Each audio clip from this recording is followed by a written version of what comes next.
Yo guys, Leggy here and welcome to a new video. It's been a while since I've said that, about a week in fact. Although today we're going to be talking about Safemoon. I've done a couple videos on it just because I want to always share my thoughts. One, I'm not a financial advisor. Two, I am not a Safemoon holder. Although, as always, I do follow this situation as I think that projects like these actually affect the greater economy of crypto, whether it's bringing it down or bringing it up. But let's have a look at the price over the last week. So obviously, as you guys probably know, the rest of the market is red, with it not looking so hot, with Bitcoin actually closing 8 weeks red. So obviously the whole market is in a period of uncertainty, as the longest period of red closes before this was 6 weeks. So as I said, we've never seen this really. Hopefully it means that we will start to see a bounce and more green days in the future.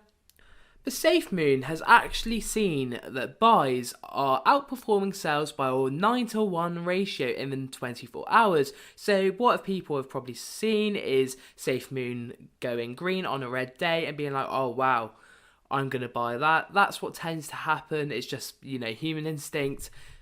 But what has been disappointing for Safemoon is actually, obviously, everyone was so excited for the Mandala listing.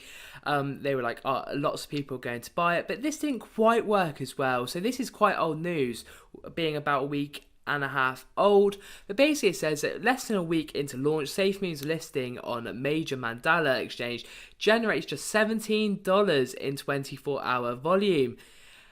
That is absolutely mad. He even rounded that up. That it's actually $16.96. So it says in this post that the initial volume was 40k, the next day it was 1k, and then the next day it was $400, and then we get to our $16.97 24-hour volume, which is the madness. So obviously for investors, it's a shame that it couldn't keep the momentum going. But that's a quick catch up, because if we look at the Reddit, more FUD has appeared for Safemoon. Basically it's saying theft of another $8 million by Safemoon CEO, and holders are thanking him. So what has happened, all the FUD of Safemoon for the last couple months? So this is from this post. Safemoon has had a locked liquidity pool, which will be referred to as LP later in this post, just so you guys know, meaning they can't just withdraw the BNB or Safemoon tokens. It's locked until 2025. It's one of several liquidity pools which aren't locked. They moved from a V1 token to a V2 token with a new unaudited contract. The moving process is widely considered a honeypot, with investor losses tallying over $5 million, due to being taxed $100 if you don't move in exactly the right way. So basically, Safemoon released this statement saying, in connection with the migration of Safemoon version 1 to Safemoon version 2, Safemoon is seeking to migrate BNB held in LPs associated with Safemoon V1 into LPs associated with Safemoon V2. In connection with that migration, Safemoon may from time to time acquire Safemoon V2 in the open market, subject to market conditions and other factors. So this news actually caused Safemoon to absolutely rally 274%. So this poster actually says that there's something a bit dodgy about this. So they said with Safemoon they held a fair launch, in quotation marks, where tokens were not advertised in any capacity, and yet they managed to secure thousands of dollars worth of BNB.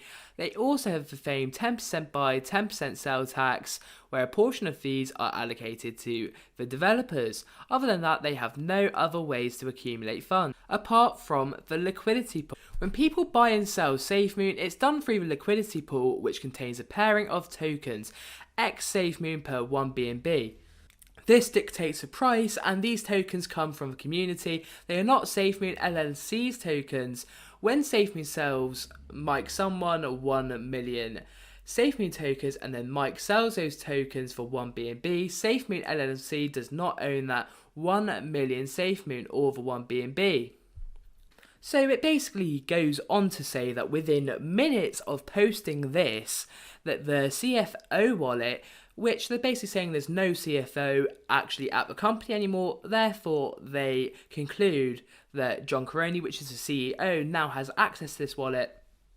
But they found a transaction that 2.4 trillion V1 tokens were swapped for 883 BNB worth $276,000. And it says in total, this wallet extracted 37 trillion V1 tokens for 22,894 BNB tokens from the unlocked V1 liquidity pool. So they are basically saying what they did with this gained BNB, they used it to buy 8 million. They brought a lot of Safemoon of version 2 tokens on the open market, causing this price surge which we were talking about at the start of the video. This price increase didn't last for long though, obviously, as a whale took advantage of this and used it as exit liquidity to finally get out. So the next point is really interesting. So the problem here is that Safemoon LLC neglected to move the LP in a proper manner. They could have just withdrawn the BNB and V1 tokens, burned the V1 as they are obsolete, then simply deposited the BNB in the V2 liquidity pool. Instead, the CEO chose to buy the V2 tokens on the open market, inflating the price of the asset while securing almost 8 billion V2 tokens for himself. The CEO has therefore enriched himself at the holder's expense. So guys, it just gets absolutely mad, and it gets even crazier the more you look into it. But as always, tell me what your guys' thoughts on this situation are, and I'll see you guys next time. Peace.